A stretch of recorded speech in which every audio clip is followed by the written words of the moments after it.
Tai mūsų aukštasis mokslas, kultūros mokslas, mokslininkai, tai pažiūrėkit, tai yra lygis yra, tai yra aukštas lygis yra. Disertaciją parašykit disertaciją, pamatysite. Tai kaip vertinat jų atlyginimus gaunamus? Nu, klausykit, tai ne atlyginimai, tai yra elgetų pašalpos. Ir tai net gėda pasakyti, kad tai yra pašalpa. Nes pašalpos būna didesnės, paprastai, normaliam pasaulyje.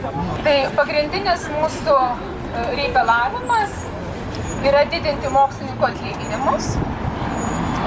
Ir kodėl būtent šiandien, kodėl būtent šitokiu metu mes piketuojame, ogi todėl, kad lapkričio mėnesį Seime bus balsuojama dėl biudžeto.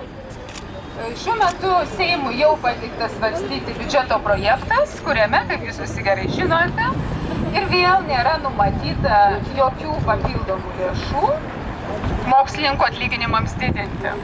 Situacija, kai docentas gyvena Vilniaus universiteto bendrabutyje, sulaukia 60 metų, tai yra normali Lietuvoje situacija.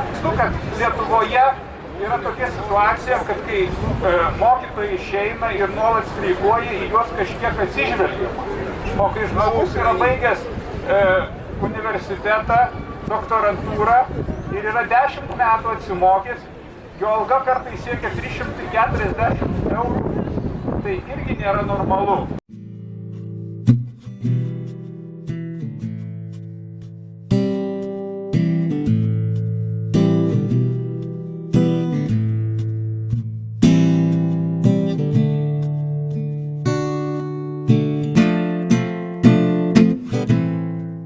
Aš esu mokslininkas, mokslo daktaras ir puikiai žinau, kiek mokslininkas uždirba ir puikiai žinau, koks tai yra darbas.